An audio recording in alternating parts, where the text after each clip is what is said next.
Have you ever wondered, who am I? What is the nature of the universe?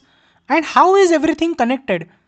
Today, we will explore Advait Vedant, a profound philosophy that seeks to answer these eternal questions. Advait Vedant is one of the most influential schools of Indian philosophy. The term Advait means non duality. It teaches that there is no real separation between you, me, and the universe. Everything is one, and that oneness is called Brahman. What are the key teachings of Advait Vedant? Advait Vedant says that the Brahman is the ultimate infinite reality. It is not something that you can see or touch, it is beyond the physical world. Brahman is pure consciousness, the source of everything. Now, here's something mind blowing.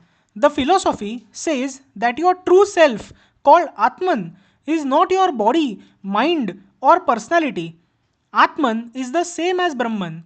In other words, you are not separate from the universe, you are the universe. If everything is one, why do we see so much diversity, so many people, objects, and experiences? This is because of Maya, the illusion of the material world. Maya makes us think that we are separate individuals, but this is just like mistaking a rope for a snake in the dark. Once you see clearly, the illusion disappears. The goal of life, according to Advait Vedant, is to overcome this illusion and realize that you are Brahman. This realization is called moksha, freedom from all the suffering and the cycle of birth and death. What is the approach of Advait Vedant?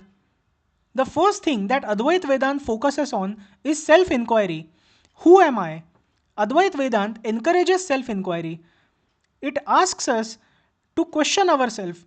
Am I just this body? Am I my thoughts? The deeper you go, the closer you come to realizing your true self, which is Atman. It also emphasizes on meditation and knowledge. Meditation and studying scriptures like the Upanishads and the Bhagavad Gita help you understand and experience non duality. It's not just an intellectual understanding, it is something that you feel deep within. Let's take a simple analogy to understand this. Think of the ocean and the waves. The waves might think that they are separate, but they are just the ocean in different forms. Similarly, we might see ourselves as separate individuals, but we are all part of the same infinite reality, which is Brahman. Is Advait Vedant relevant today? In today's world, where we often feel disconnected and stressed, Advait Vedant reminds us that we are all interconnected. It tells us that the source of happiness isn't outside, it is within us because we are infinite by nature. Advait Vedant is not just a philosophy, it's a path to inner peace and freedom. So, next time, if you feel lost or anxious, remember this, that you are not just a part of the universe, you are the universe itself. Aham Brahmasmi, Tattvamasi, you are that principle or that divinity which we call God. If you can explore this wisdom, you can change your entire life. Advait Vedant says that this world is not real, it is only relatively real. But at the ultimate level, this world is false, it's an illusion, which somewhat matches with the simulation hypothesis. Let's understand this using the dreams analogy. Have you ever had a dream so vivid that it felt real while you were in it? You saw people, experienced emotions, and perhaps even felt pain or joy. But what happened when you woke up? You realized it was all just a dream, nothing in it was real. This dream analogy is often used in Advait Vedant to explain why the world we experience is not the ultimate reality. The world is like a dream. Just like in a dream, this world feels very real to us while we are living in it. We experience relationships, achievements, and struggles. But Advait Vedant says that this world is an illusion called Maya.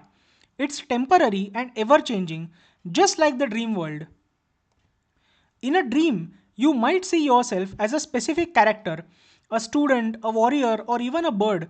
But when you wake up, you realize that you are none of those things. Similarly, Advait Vedant teaches that your identity in this world, that is your body, your mind, and your personality, is just like the character in a dream. Your true self, the Atman, is the one experiencing this dream of life.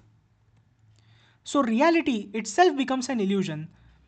When you are in a dream, everything feels real because your mind projects it. You interact with dream people and objects, and they seem solid and believable, but they exist only in the dream, in your mind, in your consciousness, not in reality. In the same way, Advait Vedant says that the physical world feels real because of Maya, but it has no independent existence outside of Brahman, which is the ultimate reality. Just as waking up reveals the dream to be false, realizing your true nature, Brahman, reveals this world to be an illusion. This realization is called moksha or liberation. You see that while the world appears to be exist or real, it doesn't have absolute reality. It's like the mirage of water in a desert. It looks real from a distance, but it disappears when you get closer. It's important to note that Advait Vedant doesn't say that the world doesn't exist at all. It's not nothing. It's just not as real as Brahman. Think of it like the characters in your dream. They are real in the context of the dream, but they don't exist when you wake up. Similarly, the world is real in our day to day experience, but it is not the ultimate truth. Advait Vedant says that just as you wake up from a dream, and see it for what it is, you can wake up from this worldly illusion and see the ultimate reality, which is Brahman. When you reach that stage, everything becomes Maya. Your body, your senses, your ego, everything becomes Maya. It becomes an illusion. In fact, the gods or the deities you worship, even they and their divine forms are a part of this Maya. Because ultimately, at the ultimate level, everything is formless and without any attributes. When you do this, when you realize that you are inseparable from Brahma, you will realize that you are a part of it.